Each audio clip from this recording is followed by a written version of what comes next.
Bismillahirrahmanirrahim. Assalamualaikum warahmatullahi wabarakatuh. Teman-teman semua yang dirahmati Allah Subhanahu wa taala, bertemu lagi dengan Uswatu di pembelajaran PAI. Kali ini Ustaz akan membahas terkait dengan pembelajaran yang sudah dibaca oleh teman-teman semua di minggu kemarin, yaitu beriman kepada Allah.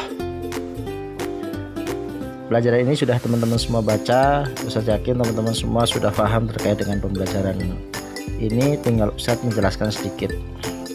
Iman artinya adalah percaya, yaitu kepercayaan yang diyakini kebenarannya di dalam hati serta diikrarkan dengan lisan dan direalisasikan dengan perbuatan. Itu arti iman. Saya yakin teman-teman semua sudah baca, tinggal bagaimana teman-teman semua mau mendalaminya. Selanjutnya, bagaimana cara kita untuk mempercayai keberadaan Allah? Untuk mempercayai keberadaan Allah, salah satunya yaitu dengan cara kita memperhatikan alam semesta ini, karena dengan adanya bumi, langit, bintang, bulan, dan seluruhnya pastilah ada yang mencipta, dan tidak mungkin yang menciptakan itu semua adalah manusia. Maka kita harus meyakini bahwa yang menciptakan alam semesta ini, manusia dan lain sebagainya, adalah Allah Subhanahu wa taala.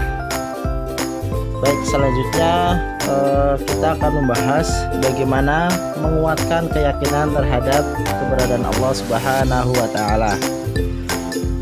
Ada beberapa hal untuk menguatkan keyakinan kita terhadap keberadaan Allah Subhanahu wa taala, yaitu yang pertama dengan mengenal Allah Subhanahu wa taala melalui alam semesta, sebagaimana yang sudah dijelaskan di awal tadi. Yang kedua, mengenal Allah Subhanahu wa taala melalui Al-Qur'an, karena Al-Qur'an adalah kalamullah atau firman Allah yang diturunkan kepada Nabi Muhammad SAW. Yang selanjutnya yaitu mengenal Allah Subhanahu wa taala melalui Asmaul Husna, yang jumlahnya ada 99. Asmaul Husna artinya adalah nama-nama yang baik atau yang mulia bagi Allah. Ada 3 yang akan kita bahas, diantaranya yaitu Al-Basir, Allah Maha Melihat; Al-Adil, Allah Maha Adil; terus Al-Azim, Allah Maha Agung.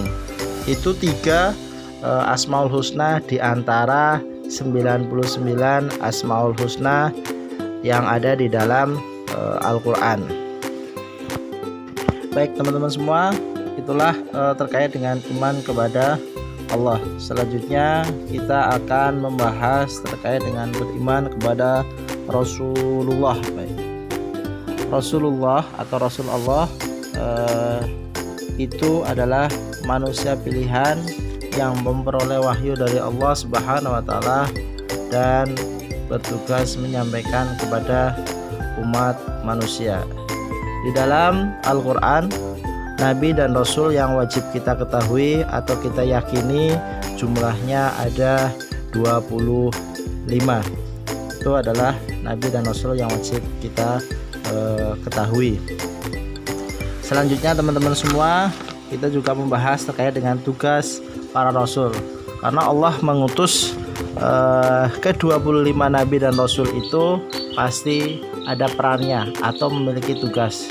Tugas para rasul diantaranya yaitu membawa ajaran tauhid atau keesaan, mengesahkan Allah Subhanahu wa taala. Yang kedua, membawa kabar gembira bagi siapa saja yang menjalankannya akan mendapatkan surga. Yang ketiga adalah pembawa peringatan barang siapa yang berbuat dosa dan melanggar ajaran agama, dia akan mendapatkan neraka nanti di akhirat. Yang selanjutnya yaitu membina kehidupan manusia agar berakhlak mulia, sebagaimana yang kita ketahui bahwa salah satu tugasnya adalah membawa atau memperbaiki kehidupan manusia agar berakhlak mulia. Itu adalah tugas para rasul. Selanjutnya kita akan membahas terkait dengan sifat-sifat Rasul.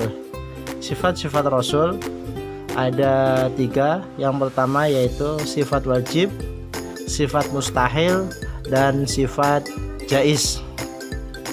Baik, yang kita bahas pertama yaitu sifat wajib. Nanti langsung kita bahas dengan sifat mustahil karena ini adalah kebalikannya. Sifat wajib bagi Rasul itu ada 4. Yang pertama sidik. Sidik itu artinya adalah benar, baik perkataan ataupun perbuatannya.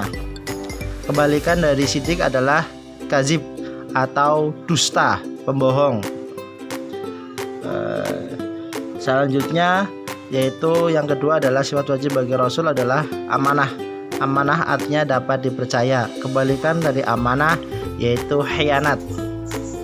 Yang ketiga yaitu tablik. Tablik itu artinya menyampaikan apa yang sudah diwahyukan kepada Allah, diwahyukan kepadanya untuk disampaikan kepada umat manusia. Kebalikan dari tablik adalah kitman, artinya menyembunyikan. Yang terakhir adalah fatonah. Fatonah itu artinya adalah cerdas. Kebalikan dari sifat cerdas adalah bodoh atau baladah. Sedangkan itu dua sifat yang ada pada diri Rasul. Ada satu sifat yang terakhir yaitu jaiz. Sifat jaiz artinya adalah sifat yang boleh ada pada diri Rasul dan boleh juga tidak ada pada diri Rasul. Sebagaimana manusia yang normal, tentu para Rasul juga memiliki sifat layaknya manusia, persis sebagaimana kita.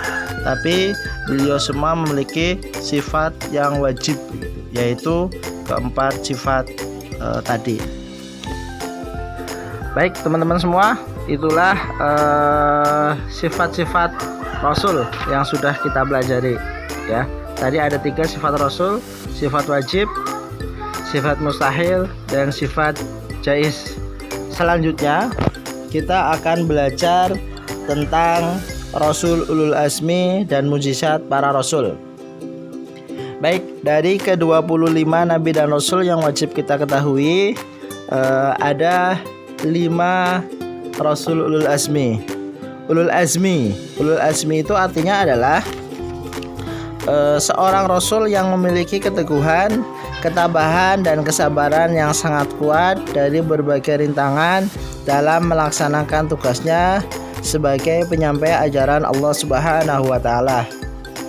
Rasul ulul azmi adalah yang termasuk Rasul ulul azmi adalah yang pertama Nabi Nuh alaihissalam, Nabi Ibrahim alaihissalam, Nabi Musa, Nabi Isa, dan Nabi Muhammad SAW. Selanjutnya dari ke-25 Nabi dan Rasul itu juga ada Nabi yang memperoleh kitab suci. Jadi tidak semua Nabi dan Rasul menerima kitab suci. Nabi dan Rasul yang menerima kitab suci yaitu hanya ada 4, yaitu Nabi Musa alaihissalam menerima wahyu berupa kitab Taurat. Terus Nabi Dawud alaihissalam menerima wahyu berupa kitab Zabur.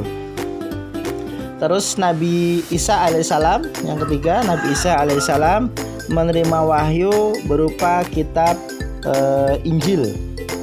Yang terakhir yaitu Nabi Muhammad SAW menerima wahyu berupa Al-Quran yang masih ada sampai dengan saat ini dan terjaga kemurniannya. Itu adalah rasul-rasul yang mendapatkan kitab suci. Selanjutnya rasul yang memiliki mujizat. Dari ke-25 nabi dan rasul, ya, nabi dan rasul yang memiliki mujizat jumlahnya ada 5. Yang pertama yaitu Nabi Nuh alaihissalam.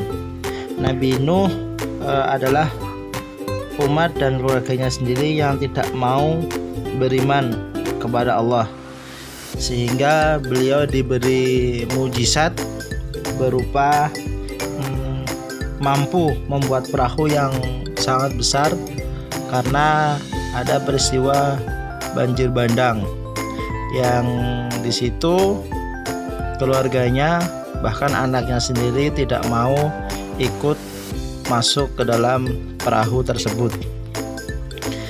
Yang kedua yaitu Nabi Ibrahim alaihissalam. Nabi Ibrahim alaihissalam menghadapi Raja Namrud yang sangat keji dan zalim, penyembah berhala. Nabi Ibrahim alaihissalam kemudian dibakar di dalam api yang sangat besar, tapi oleh Allah diberi mujizat, api itu dingin di hadapan Nabi Ibrahim alaihissalam, sehingga Nabi Ibrahim tidak bisa terbakar oleh api. Yang ketiga yaitu Nabi Musa. Nabi Musa pada saat Raja Fir'aun, raja yang zalim, yang mengaku dirinya sebagai Tuhan. Nabi Musa diberi mukjizat oleh Allah berupa tongkat. Tongkat itu mampu merubah menjadi ular yang sangat besar, dan tongkat tongkat Nabi Musa yang berubah menjadi ular itu mampu memakan ular-ular yang diciptakan oleh para penyihir dari Raja Fir'aun. Selanjutnya tongkat itu pun mampu membelah lautan menjadi daratan, yaitu Laut Merah ketika Nabi Musa dikejar-kejar oleh Raja Fir'aun, kemudian memukulkannya di lautan itu sehingga lautan itu menjadi daratan, dan setelah Nabi Musa menyeberang kemudian dipukul lagi dan menyatu lagi. Selanjutnya itu Nabi Isa. Nabi Isa mendapatkan mukjizat mampu menghidupkan burung yang sudah mati dan menyembuhkan orang yang sakit. Sedangkan yang terakhir yaitu Nabi Muhammad SAW yang begitu sabar menghadapi hinaan, cercaan, dan ancaman dari kaum kafir Quraisy, bahkan keluarganya sendiri. Mukjizat Nabi Muhammad SAW yang sangat luar biasa yaitu perjalanan atau peristiwa Isra Mi'raj dan Mushaf Al-Quran. Baik, demikianlah terkait dengan pembelajaran iman kepada Allah dan Rasul.